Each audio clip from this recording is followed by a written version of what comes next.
In this video, we're gonna find out if you have enough money to date in 2024, and if so, how many girlfriends can you afford to have? You hear a lot of red pillars talking about how if you wanna be spinning plates or dating girls in 2024, you need to be making at least 6 figures. Is there any truth to that? Well, in this video, we're gonna explore what is the cost of dating, something I haven't done before on this channel. Make sure you guys watch until the very end because I'm gonna share with you all my tricks for saving as much money as possible and give you guys the real cost. But first, let's take a look at this video. It's called How Many Girlfriends You Can Afford by Income. Let's take a look at this. So let's start with the first one. How much money should you be spending on the ideal perfect date? According to a 2020 survey by LendingTree, the average Why are these videos always done by guys who look like they've never gone laid? American spent $697 to go on dates. Now, the first time I read that, I was like, $697 per month? No, that's not per month. That's for the entire year. I know somebody out there is going to be like me and have a heart attack for a split second. It's for the whole year. The first date cost roughly $77, and the cost breakdown by the different generations wasn't super surprising because Gen Z spent the lowest and Gen X spent the highest. Now, by gender, men actually spent a lot more money, which also makes sense because men are expected to pay on the first date. And there's evidence to support that paying on your first date will actually increase your odds of success because 43% of women said they'd more likely go on a second date if the man pays on the first.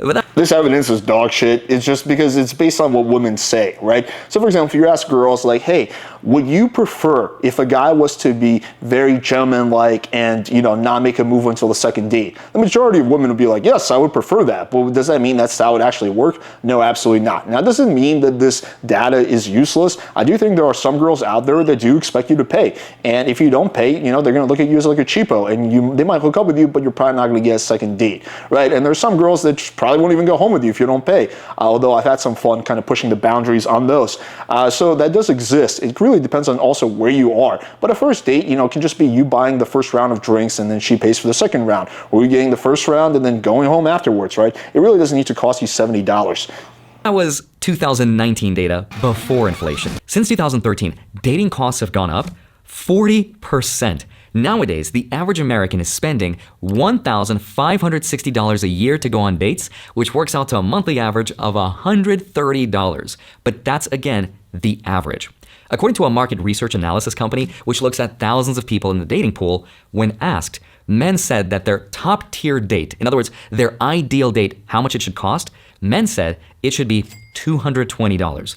When women were asked that. By the way, this whole paradigm is completely wrong. There's no such thing as an ideal date. An ideal date is where you meet up with a girl and then you pull her back to your place and you guys have crazy kinky sex and then, you vibe and you see her a second time. That's the ideal date. You can't really attach that concept of an ideal date to any kind of monetary figure, right? Because you can't buy your way into pussy, right? Unless, of course, she's a prostitute or a hardcore gold digger, right? So spending more money isn't going to increase your chance of going home with a girl. In fact, if you spend a lot of money, right, you kind of go over the top, then that can actually backfire and the girl will be like, ooh, this guy's potentially going to buy me a lot of shit. I'm just going to not sleep with him so that he keeps chasing me. Asked that same question, they said $170. Now, when all of those same people were looked at in terms of how much they were spending, it worked out to roughly $196 per date. And over the course of 6 months, they went on an average of 8 dates. So per year, that's 16 dates, which adds up to a total of a little over $3,025 per year. That is the true cost to become the, by the way, I'm going to show you guys how to do it for a tenth of that, ideal dating candidate in today's world. I feel like if I'm going to get ready and I'm going to use all my products to come out with you, I need like a minimum of $200, a minimum, and that's like being nice. There's also a second way. I guarantee you that girl has fucked guys who haven't spent a single dollar on her. I guarantee you that girl has fucked guys that she met at the club who just pulled her back to her place, or guys off Instagram. Good way to go about this. If you're like, I don't care what any of these surveys say, I'm not going to spend anywhere near that much money. And lucky for you, there is another way. Because if you want to be financially safe and conservative about it, experts say that your dating costs should represent no more than 5% of your yearly income. So let's take that same $3,025 yearly spend. This is also nonsense because I believe that real dating costs, the costs that you have to spend, are actually fixed. So whether you are middle class or you're making millions of dollars, the cost that you spend on dating will be roughly the same. Spend limit, if that's really what you want to do. $3,025 is 5% of what income? To figure that out, you take $3,025 divided by 5% and you get $60,500. If you make that much money per year, you can afford to go on 16 dates a year at $196 per date. You can be that ideal candidate. But if you want to be even more safe about that, $60,500. You can be the ideal retard who thinks that spending more money is going to get you better results. $1,000 should be your after-tax income, not before. So for example, For a state like Nevada with no state income taxes, your income should be closer to $76,000 a year. If like Nevada, where you have no state income taxes, you can actually be spending a little bit more and you have more time to take the lady out on a fancy date. Like, what the fuck are we on? If you want to be really, really safe. Now, if you want to go on even more dates, then obviously make more money or just spend a lot less money. Or my personal favorite, learn how to do magic tricks and you'll get free drinks all day. Works half the time, every time. It's for my calcium. But now let's move on to the restricted section of the library.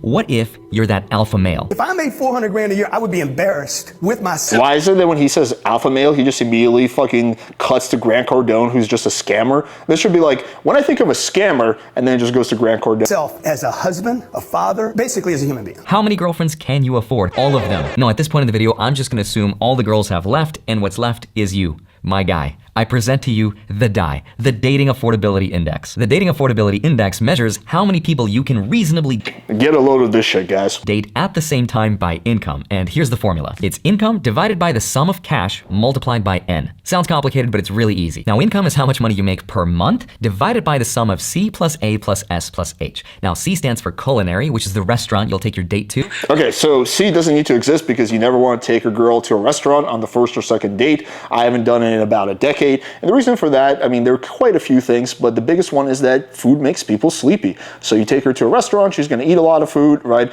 And then she's gonna feel sleepy afterwards, and then she's gonna give you a hug, maybe a kiss on the cheek, and that's gonna be there. But if you go for a walk or you have drinks or something like that, you're much more likely to pull the girl back to your place. Plus A, which stands for adventures, the things you'll do on your date, like axe throwing, perfect first date idea. Plus, yeah, there should be no adventures you're having on the first date besides like fucking in the bedroom, right? Like, yeah, I understand where he's coming from. Like with my girlfriend, I guess, like, you know, we've been together for ages, so sometimes we want to do something fun or have some kind of adventure, but you're not doing any of that with the girl you just met, right? This is all girlfriend stuff. None of this is stuff you do on the first or second or third date. S, which stands for surprises, things like gifts and flowers, plus H, which stands for hygiene. See, like, that's the opposite of what you want to do. If you get girls surprises, like fucking gifts and all that shit, that's just going to lower your chances of getting laid because she's just going to think you're a simp. Because it costs a lot of money to look good and smell nice. Now, guys, we have to treat the ladies to the nicer This is like the only one that I think has any kind of merit, although I don't think hygiene is that expensive. I mean, like, let's see, I get like the fancy, organic, Whole Foods body wash and soap and shit like that, and deodorant. I think I spend about $100 a year max on what, like my body wash, my soap, my deodorant. Like, none of that shit is that expensive, even though I get it at Whole Foods. Restaurants, because it costs them a lot more money to get ready and a lot more time, so it's only fair. But ladies, I don't agree with girl math. I've seen those TikTok videos where the girl's like, it cost me $50 for foundation, $30 for cream, and $100 for this and that. So we're gonna do the math. My moisturizer is $400. My eye cream is $300. Bullshit. My serum is Bullshit. like another $300. Bullshit. My makeup, not included. So You can't add the entire fixed She just flat out lied to your face, by the way. cost to that. You have to amortize the lifetime of uses for those products. So instead of adding the entire thing, maybe add By the way, I guarantee you that chick has fucked guys without spending who didn't spend a single dollar on her. $1.50, $5, $10, whatever it is per use case. That's only fair. Otherwise, the guy will just show up with a car and a fake Rolex and be like, This cost me $10,000, so yeah. let's keep things fair here. Subscribe for more pro tips like these. So this basically just kind of descends into more of like economic nerd talk about like, well, if you're gonna say this, but let's get into how much does dating really cost. So let's forget about all this nerd shit. Dating costs essentially boil down to 4 things in 2024. So the first one's going to be the cost of dating apps. So if you're dating, you're going to need probably Tinder, Bumble, and Hinge. Those are the big 3. And you're going to need the premium version for at least some of them. I recommend at least 2 out of 3. And if you have to pick between Tinder, Bumble, and Hinge, which 2 should you get the premium version for? My answer is Tinder and Bumble, because with Hinge, you can kind of get away with the free version, although it's not going to be as good as a premium version. So this can cost you between $30 and $100 a month, depending on how many apps you're going to pay for the premium version of. You might be tempted also to get the annual plan, and I've done that in the past, but the problem is that these apps can just ban you like at the drop of a hat without any warning or explanation, and if they ban you, it's not like you get your money back. So that's just, for that reason, I don't recommend doing anything more than like 1 month at a time. Number 2 is going to be the cost of transportation. Specifically, what I mean is Ubers. Ubering the girl to your place, and then after you guys are done, Ubering her home. Now, you're not going to be driving your car and meeting her halfway, because that's going to be silly. You're not going to be using your Uber to like kind of meet at a restaurant near her place. Again, that's also silly. So there's going to be 3 options. The first option is the girl comes straight to your place. The second option is you meet it at a bar nearby where you live. And the third option is you come straight over.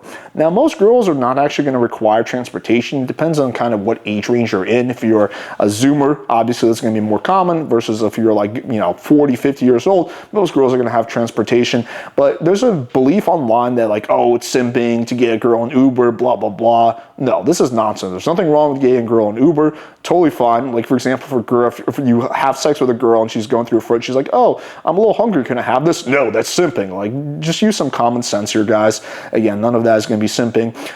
So yeah, that's going to be between $50 to $200 a month, depending on what age demographic you're in. That's going to be the biggest factor, and also how many dates you're going on and, where you live, blah, blah, blah, blah, blah. The third expense is going to be the cost of drinks. Now, personally, I don't really drink alcohol, but however, I still have to pay the cost of drinks from time to time. So there's going to be 2 situations. The first is where the girl comes straight over to your place, which is plan A, and you just want to have a bottle of wine around. Now, I don't recommend getting the cheapest piece of shit in the store that costs like $3. I think for $10, $11, $12, you can get yourself a pretty good bottle of wine. And here's kind of a little pro tip. You can reuse that, right? No one's going to give a shit. So for example, I might have a girl over, we might have like half a glass of wine because I don't like to drink too much. And then afterwards, I just close the bottle, put it in the fridge, make sure you get the ones that are like kind of twist, close the ones that you can close, and then you can just reuse it for the next girl. Now, if you're going to be meeting her in public, I personally will just buy the first round, and I'll go to a place where it's like $10 to $15 for a drink. So if me and the girl order a drink, it'll probably be like $25, $30, and that's going to be basically it, right? And then, after that, if she insists she really wants to get another drink, because I'll be pulling by the time we're done with the first drink, but if she really wants another one, then I'll say, okay, first round's on me, second round's on you. And that works the overwhelming vast majority of the time. I've had a few girls, typically they're like Russian, they're like, you're not gonna pay for everything? I treat it like a shit test. I'm like, nope. And they're like, okay, no problem. So yeah, I don't know why the Russian girls sound like fucking my dad, but they do somehow. So that's gonna be it. Now, when I was totally broke and lived in LA, this was like 2014, here's what I used to do. This is like the ultimate cheap strategy, but it worked because I was getting laid back then. So I would basically have the girls meet me at like this like kind of hotel area called the Roosevelt. But the cool thing about it is there was a bunch of bars inside. And so I would have the girl meet me there, and then right outside of it. And then there was a Starbucks that was like, I don't know, maybe a 1-minute walk away. So I'd be like, hey, real quick, let's just go to Starbucks. I need to get a coffee. So I would have her, I'd have her meet me at the Roosevelt, but we'd walk to the Starbucks, right? I would grab like a big ass cup of tea, and then I'd be like, hey, you want anything? Because a cup of tea costs like $3 or $4. Most times she'd be like, no, I thought we were having drinks. I'd be like, yeah, we are. And then I would go, we'd go back to the Roosevelt, but since I already have something in my hand, I can't be ordering drinks, right? So I had this, thing in my hand, and most of the time it worked out. The girl just got a drink for herself, and since I didn't order a drink, I can't be expected to pay. And then after that, I would just pull her back to my place. Now, of course, I don't do that anymore because that was like back when I was making like fucking $5,000 a year. But yeah, those are some of the tricks that you can use, if you want to really, really save money. And the last cost is going to be condoms. That's really it. They're not that expensive. You can buy them on Amazon. I get a 24-pack for like $8. And that's going to be it. Those are going to be all your dating costs. And altogether, this is going to come out to somewhere between $80 to $300 a month. So in conclusion, dating doesn't really have to be expensive. In fact, when I was getting laid the most, I was probably the brokest. So it's not like, spending more money is going to get you laid or get you better results. However, I do want to say that the biggest expense associated with dating is not going to be anything that any of these nerds have talked about. It's going to be the opportunity cost, because when you're on a date, when you're swiping through dating apps, you're not working. You're not working on your business. You're not working on, leveling up whatever financial shit that you're trying to do. However, if you have good time management skills, or you have just a standard 9-to-5 job and you have some free time after work, then it's not going to be a big deal. Anyway, hopefully you guys enjoyed this. Make sure you subscribe to the channel and also check out a free Tinder guide. It doesn't cost anything, so you might as well. It's going to show you how to get really good photos so that girls actually match with you, how to write the kind of bio that makes you stand out so girls are going to be more likely to message you first, and text games so you can take all those leads and turn them into dates. Thank you guys, and until next time.